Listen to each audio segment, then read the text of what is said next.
તો આજે આપણે કરવાના છે પ્રકરણ નંબર 7. પ્રકરણ નંબર 7 જે તમને આપેલું છે એ આપેલું છે યામ ભૂમિતિ. હવે યામ ભૂમિતિનો અભ્યાસ આપણે આગળના ધોરણોમાં કરી ગયા છીએ. યામ ભૂમિતિ એટલે યામ શું હોય? તો આપણને ખબર છે કે આપણે જે અહીંયા અભ્યાસ કરવાનો છે એમાં બે પ્રકારના યામ આવશે, એક્સ યામ અને બીજો આવશે વાય યામ. હવે યામ જે હોય એ હશે ક્યાં? તો યામ હશે આલેખ ઉપર. આપણે આલેખ કઈ રીતે દોરવો એ આગળના ધોરણોમાં સમજી ગયા છે. આલેખ જે છે એ કંઈક આ પ્રકારે આપણને આપેલો હોય છે. હવે આ પ્રકરણની અંદર કુલ મેઇન તો તમારે બે સૂત્રો આવશે. પહેલું સૂત્ર આવશે અંતર સૂત્ર અને બીજું સૂત્ર આવશે વિભાજન સૂત્ર, અને બાકીના બે મધ્ય બિંદુનું સૂત્ર આવશે, બાકી અંતર વિભાજનનું સૂત્ર આવશે. એક એક માર્ક્સના સવાલો માટે આવશે. હવે સૌથી પહેલું જે સૂત્ર છે અંતર સૂત્ર, એટલે કે આલેખ ઉપર જો આપણને બે બિંદુઓ આપેલા હોય તો એ બે બિંદુઓ વચ્ચેનું અંતર શોધવાનું કઈ રીતે, એનું પહેલું સૂત્ર આવશે તમારે અંતર સૂત્ર. અને આ સૂત્ર બન્યું કઈ રીતે એ આપણે અહીંયા જોઈશું. હવે અહીંયા સૌથી પહેલા તો આપણે ગ્રાફ એટલે કે આલેખ જે હોય એમાં કઈ કઈ વસ્તુ હોય એ સમજી લઈએ. આપણને ખબર છે કે આલેખની અંદર બે અક્ષ હશે.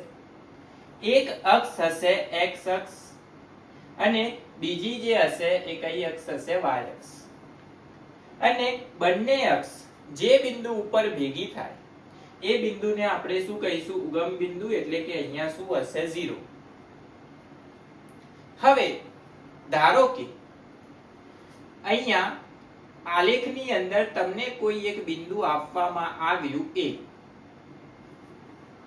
અને બીજું બિંદુ અહીંયા આપવામાં આવ્યું બિંદુ B.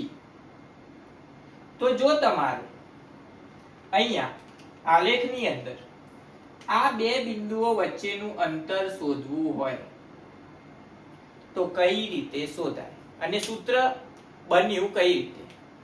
તો આપણને ખબર છે કે જો સંખ્યા રેખા ઉપર આપણે કોઈ બે બિંદુઓ લઈએ, સંખ્યા રેખા ઉપર જો કોઈ બે બિંદુઓ આપણે લઈએ, ધારો કે અહીંયા લઈ લીધો આપણે સંખ્યા રેખા ઉપર 3 અને આપણે અહીંયા લઈ લીધો 7.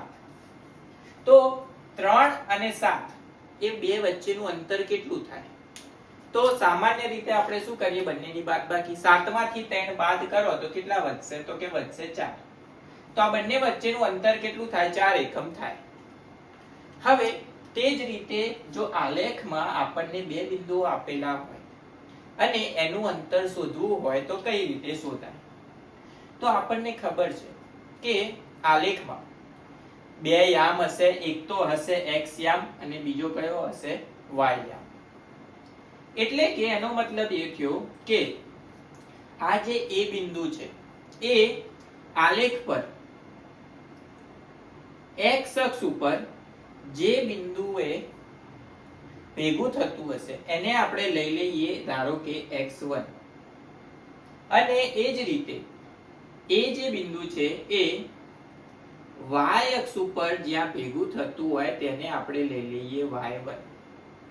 તો અહીંયા એ જે બિંદુ છે એના યામ કયા થશે? તો એના યામ થશે x1 અને બીજો યામ થશે y1.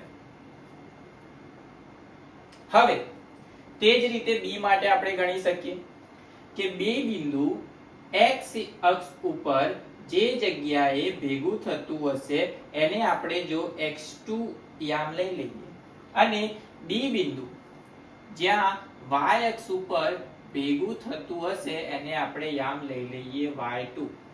તો b બિંદુના યામ કયા થઈ જશે? તો એ થઈ જશે x2 અને y2.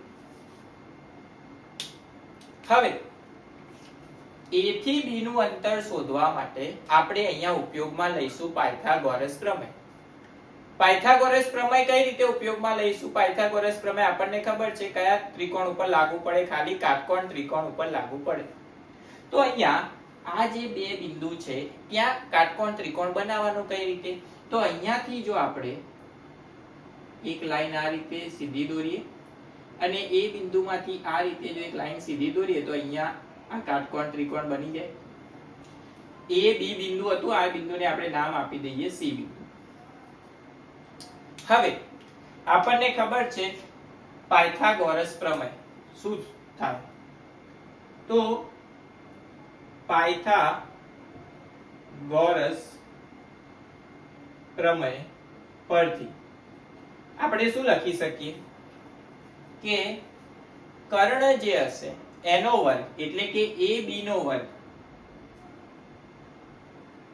એ કોના બરાબર થાય, તો કે એ સી ના વર્ગ વત્તા બી સી ના વર્ગના બરાબર થાય, એટલે કે એ સી નો વર્ગ વત્તા બી સી નો વર્ગ.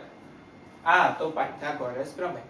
કર્ણનો વર્ગ બાકીની બે બાજુઓના વર્ગના સરવાળા જેટલો હોય છે.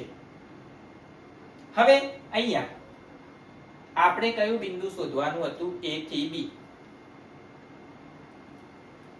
AC એની જગ્યાએ આપણે શું લખી શકીએ, તો જો A થી C નું માપ આપણે શોધવું હોય તો સંખ્યા રેખાને જો આપણે ધ્યાનમાં લઈએ તો આપણે સંખ્યા રેખા ઉપર બિંદુ કઈ રીતે શોધતા હતા કે મોટી જે કિંમત હોય એમાંથી નાની કિંમત શું કરવાની, બાદ કરવાની.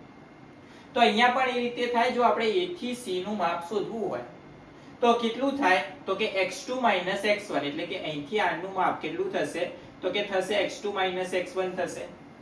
તો અહીંયા સૂત્રની અંદર આપણે એ c ની જગ્યાએ શું લખી શકીએ, x2 x1 લખી શકીએ. એ જ રીતે b થી c નું માપ જે શોધવું હોય તો b થી c નું માપ આટલું થાય, તો આ માપની જગ્યાએ આપણે શું લખી શકીએ, y2 y1 લખી શકીએ. તો સૂત્રની અંદર b c ની જગ્યાએ આપણે શું લખીશું, y2 y1. ab² બરાબર AC ત્યાં શું લખાશે, x2 x1 નો સ્ક્વેર, x2 x1 નો સ્ક્વેર પ્લસ BC એની જગ્યાએ શું આવશે, y2 y1 નો સ્ક્વેર કૌંસમાં y2 y1 નો સ્ક્વેર. હવે આપણે અહીંયા કિંમત કઈ મળી, આપણને મળી AB² ની, પણ આપણે અંતર કયું જોઈએ, A થી B નું જોઈએ ખાલી. તો જો આપણે અહીંયાથી સ્ક્વેર હટાવવો હોય તો બંને બાજુ શું લેવું પડે, રૂટ લેવું પડે.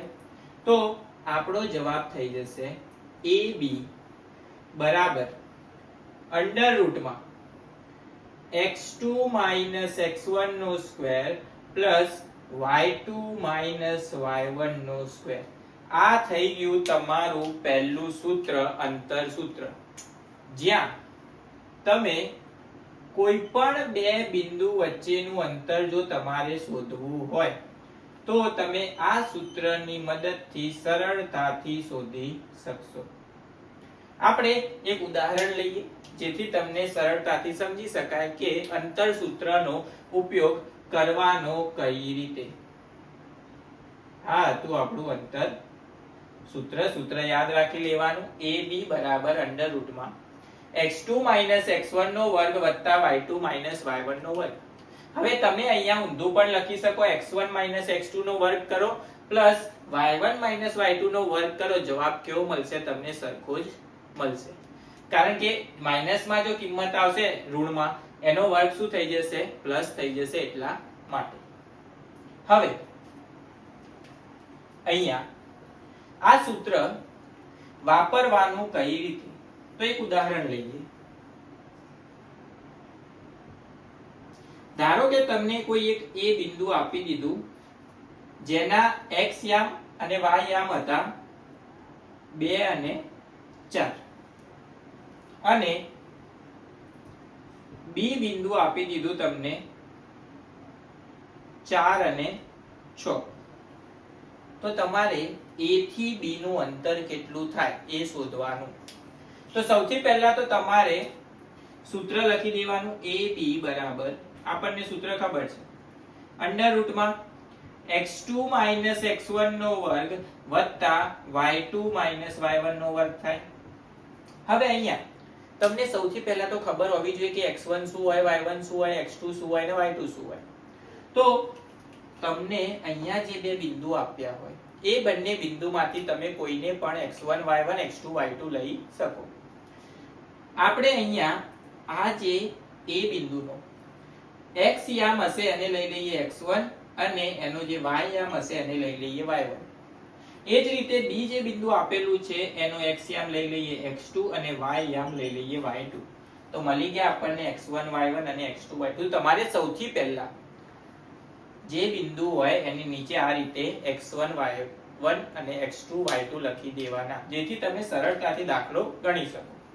હવે અહીંયા સૂત્રની અંદર અંડર રૂટમાં x2 x1, x2 ની કિંમત કેટલી હતી તો કે 4, x1 ની કિંમત કેટલી હતી 2 એનો વર્ગ વત્તા y2 ની કિંમત કેટલી હતી 6 y1 એની કિંમત કેટલી હતી 4 એનો વર્ગ.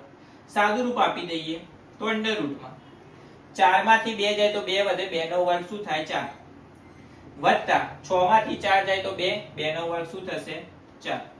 તો આનો જે જવાબ છે એ અંડર રૂટમાં શું આવી ગયો 4 વત્તા 4 એટલે કેટલા થઈ જશે 8. આ થઈ ગયું આપણું a થી b વચ્ચેનું અંતર. હવે તમે આને આગળ થોડું સિમ્પ્લિફાય કરવું હોય તો કરી શકો, ના કરો તો આ તમારો જવાબ સાચો જ ગણાય. આને આપણે આ રીતે પણ લખી શકાય, અંડર રૂટની અંદર 4 ગુણ્યા 2, રૂટની અંદર 4 એની કિંમત કેટલી થાય 2, તો આનો જવાબ આ રીતે પણ લખી શકાય 2√2. આ બંનેમાંથી કોઈ પણ જવાબ લખ્યો હોય બંને જવાબ શું આવશે તમારા સાચા જ આવશે.